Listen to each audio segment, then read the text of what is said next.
Oh, right, guys. Today we are gonna be reacting to the unraveling the brutal crimes of Fritz Haarmann. I read a little bit about him. Not a good guy. Let's put it that way. Let's jump in and see what's going on.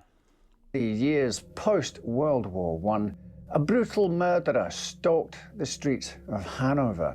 Known as the Wolfman, he would lure boys and young men back to his apartment before subjecting them to what he called his love bite. Today, we delve into the case of serial killer Fritz Haarmann, the Wolfman of Hanover. 1979, Friedrich Heinrich Karl Haarmann was the youngest of 6 children. While his mother Joanna doted on him, his father was the complete opposite.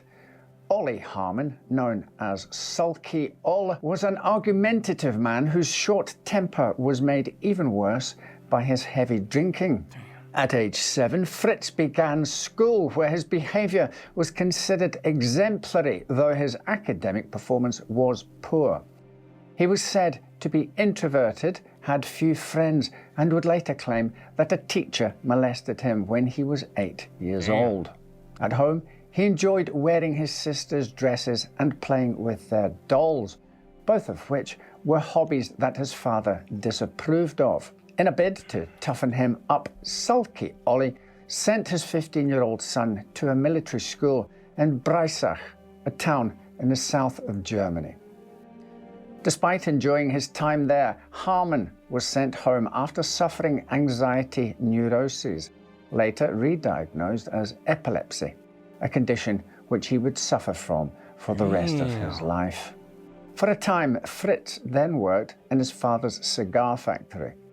During this period, the first signs of what were to come began to be revealed.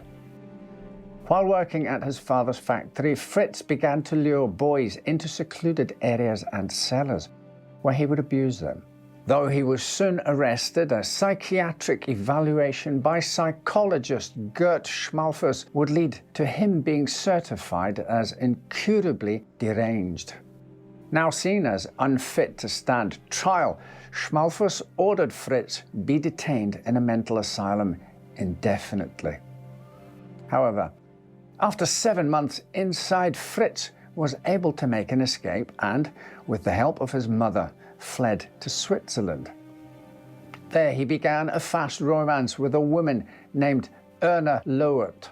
Erna fell pregnant and the pair was soon engaged. This relationship was interrupted when Fritz was ordered to perform his compulsory military service late in 1900. He later stated that his time serving in the military was the happiest period of his life. It wasn't. I wonder why. I wonder why he can just at least let some of those how do you call it when you have impulses just go a little quicker, right? So to last, however, as his underlying mental health issues resurfaced. After spending 4 months in hospital, he was diagnosed with dementia precox, a now outdated psychiatric diagnosis which has since been replaced by the term schizophrenia. Wow. He returned to Hanover with Erna and for a while worked once more at the cigar factory. The strained relationship with his father continued to break down, with Ollie accusing his son of threatening to kill him. In an effort to move him on and perhaps bury the hatchet, Ollie helped Fritz open a fishmongery with Erna. Fritz's anger would put an end to this too, however, when he accused Erna of having an affair. Enraged, she put an end to their engagement, and since the business was in her name, Fritz was kicked out and found himself alone. Unable to hold down a job due to his medical ailments, he spent the preceding years committing burglaries, scams, and embezzling money to supplement his measly military pension. But he didn't stop there. Following the end of World War I, the severity of his crimes escalated, eventually turning into the stuff of nightmares. In late September 1918, a 17-year-old boy... I cannot imagine. Let me just be empathetic here, folks. having mental problems and not being treated, it can go to weird places, right? Boy named Fritz Roth ran away from home and was never heard from again. His father soon learned that his son had been friends with Haarmann, who was known to take young boys back to his apartment to have some fun. By then, Haarmann was an informant for the local police, which was why they were reluctant to investigate him when they learned of his connection to Roth. Eventually, they agreed to visit his apartment, where they found him in bed with a 13-year-old boy. Oh my God. Given the limited laws at the time, all Haarmann was charged with was indecency with a minor. For some reason, the authorities decided against searching Haarmann's apartment, perhaps believing Roth had left of his own accord. Unfortunately for them and the residents of Hanover, this would later prove to be a tragic mistake. Apart from being an informant, Haarmann was also known in his neighborhood as a black market butcher, whose meat products were very affordable. At the time, the German economy was in dire straits, leaving many families struggling to put food on their tables. As usually happens in these situations, many turned to sex work in order to make money, both women and men. Wow. Young men would often be seen loitering in the gardens around Café Krok in Hanover, which was near Haarmann's apartment. Residents in the area soon began noticing that he frequently went home with boys, some of whom were never seen again. Unsurprisingly, rumors began swirling around the city about what Haarmann was doing with his boys. Some claimed he sold them to the French Foreign Legion, while others joked that he was feeding their bodies into a meat grinder and then selling it off to families desperate for food. This tale became so widespread that neighborhood kids reportedly made up a song that went, "Wait just a while. Soon Haarmann will come to you too. With the little cleaver, he'll make liver sausage out of you." God. In mid-February, What the hell, bro? Oh, golly. This is crazy, folks. I'm sorry. This is a little bit into the insane area. 1923, perhaps fueled by these rumors, two local women who knew Haarmann, Ellie Schultz and Dortchen Brutzek, appeared at a police station in Hanover demanding to know whether the meat Haarmann was selling was genuinely pork or something else entirely. According to a translated article from the German news outlet Focus Online, quote, "The two told a strange story. They had seen a young man at their friend's, Fritz Haarmann's, but he had now disappeared. They suspected that their acquaintance had killed and dismembered this boy. They secretly searched Haarmann's apartment and found a bloody apron and a pot full of pieces of meat. They had stolen two of these pieces and had now taken them to the police." End quote. Given this outlandish story, the police, perhaps unsurprisingly, didn't take the two women seriously. There you go. Still, Incompetent. You have to be incompetent. My God. And this is what happened with police. Sometimes they get too complacent. And then they don't want to do their job. This is them being lazy. Man, oh my God. they had the pieces of meat examined by a court doctor who reportedly laughed upon doing so. He told the authorities, quote, "I can't smell anything today because I have a cold, but a blind person can see that they are pork rinds." End quote. And with that, the police closed their investigation on Haarmann. More than a year later, in the summer of 1924, a group of kids reported seeing a human skull on the banks of the river Leine, which runs across the city of Hanover. Upon examination, the authorities determined that it had come from a young man whose head had been severed from their body with a knife. Police initially played down the discovery, stating that it was likely left there by grave robbers or medical students looking to play a prank. Authorities were forced to look closer into this discovery when 3 more skulls, all belonging to young boys, were found over the preceding weeks, along with a bag filled with bones. Over 100 Hanover residents then descended upon the river, searching its banks. They found even more bones, which they passed on to the police. Stirred into action, they then had the riverbed dredged, at which point they discovered 500 further pieces of human remains, which they believed belonged to at least 22 different people.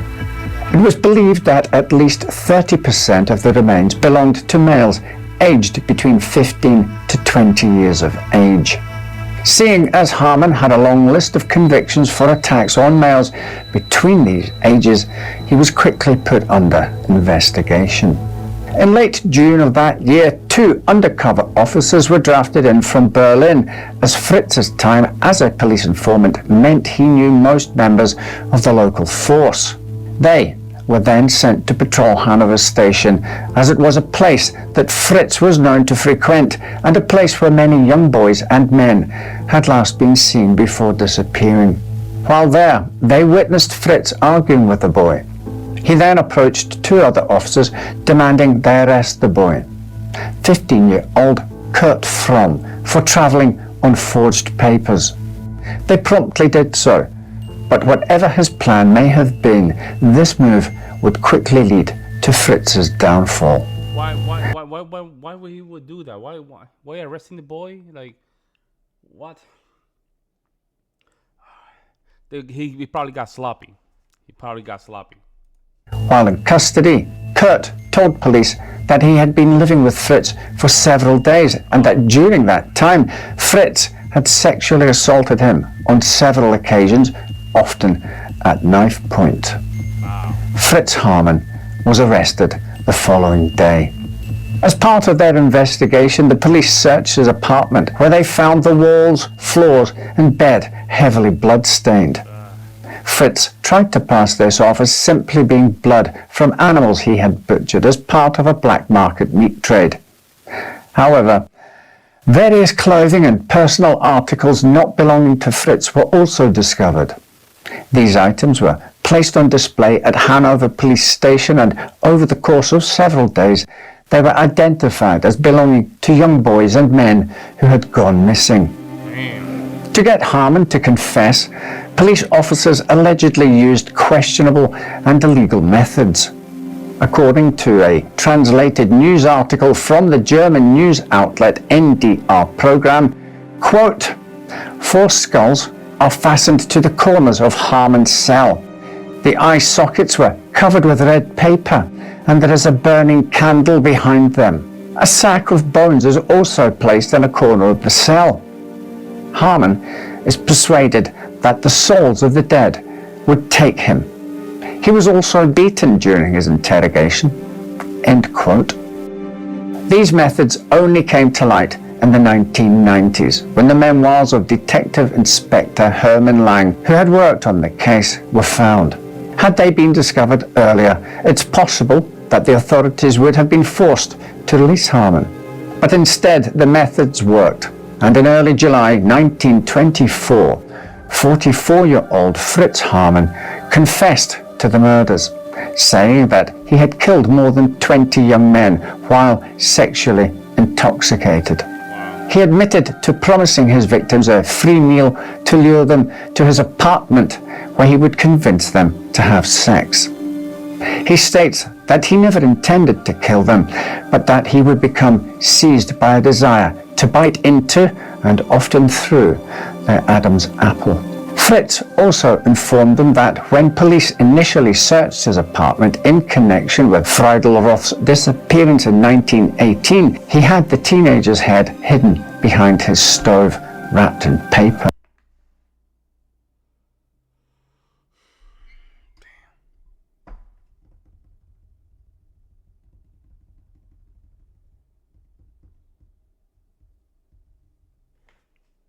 Poor kids never had a chance. They never had a chance. Damn. Rumours began swirling around Hanover that Fritz had sold the ground remains of his victims as minced pork or beef. Investigations would find no proof of this, however. When asked about the actual number of his victims, Haarmann claimed not to know, casually saying that he had killed around 30 or 40 boys. Later, he would increase this number, claiming to have committed up to 70 murders. Police could only identify 27 victims, and so this was the number of murders he was eventually charged with. During his trial, he frequently misbehaved, even going so far as to smoke cigars and insult those who were present. According to a translated article from the German news outlet Focus Online, quote, Haarmann showed no remorse for the death of his victims in the process. To him, they were doll boys. That was a common term for male prostitutes of the 1920s. In his eyes, they deserved death. End quote. Haarmann's seeming disdain for his victims continued into the courtroom where, when faced with photos of those he was charged with killing, he would claim that he didn't remember their faces before stating, I probably killed him. Damn. Strangely, despite admitting to many of the killings, he claimed that the skulls found in the river weren't from his murders, as he would crush the skulls of his victims before disposing of them. Also on trial was Hans Granz, Haarmann's alleged lover, whom he had met in 1919 while imprisoned for petty crimes and sexual abuse. While they had been living together since then, the authorities could not determine whether he played a role in the murders. Hans if it was today, man, you go, no way you would not know. I'm sorry, no way.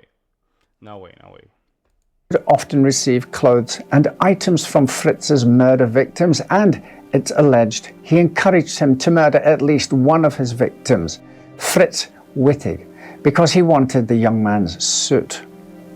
Hans was initially sentenced to death, but this was later commuted to life imprisonment.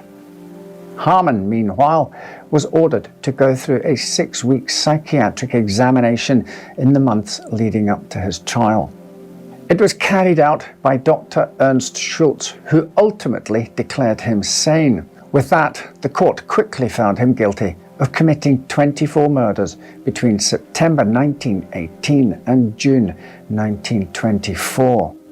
Haarmann ended his testimony with a chilling statement, quote, often, after I had killed, I pleaded to be put away in a military asylum, but not a madhouse. If Granz had really loved me, he would have been able to save me.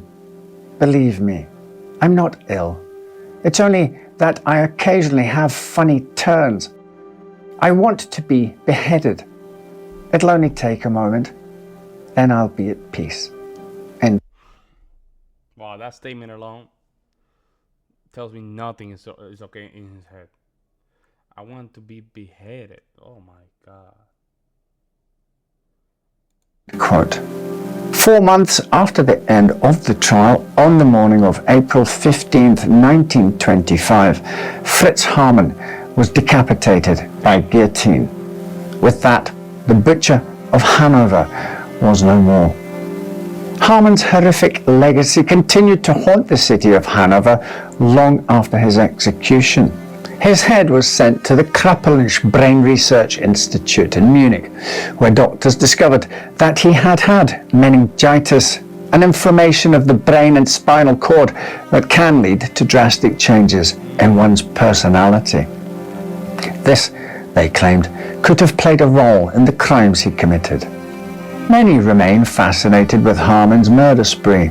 For instance, he was shown with an axe in the 2007 Hanover Advent calendar, which features some of the city's most well-known and influential figures. It caused a public outcry, with the Hanover Tourism Service receiving death threats, while its creators were called blasphemers.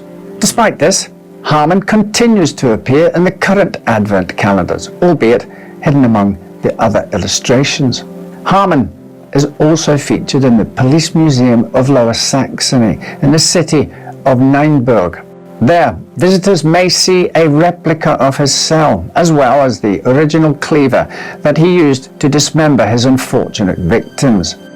This grotesque exhibit surprisingly attracts thousands of people each year. Imagine that, huh? Imagine that. A crazy guy gets more standing ovation, I guess, and admiration than just a regular good guy. Haarmann's crimes may have been influenced by meningitis and the alleged changes it made to his personality. However, there's no denying that he was just as horrifying and depraved as any other serial killer in human history. His insatiable thirst for sex and blood led him to kill nearly 30 young men, perhaps dozens more. Though it's been nearly 100 years since his murder spree, Fritz Haarmann's crimes still haunt the city of Hanover. Wow, very interesting. Right then, take care, and I'll see you next time with another story to make you say, well, I never. Very good. Shout out to this guy, man. He did a very good job. I'm gonna just leave the link to his channel in the description down below, and that way you guys can go and just show some support. That's crazy, man. Some of these people, man. Some of these people, they are just messed up from their heads. So what are you supposed to do? Give them rights? That's what I don't understand from society. Like, how is it that we have these people, we know that they're just chopping off people left and right, and somehow we give them rights? Ah, man. Let me know what you guys think. I will see you in the next one.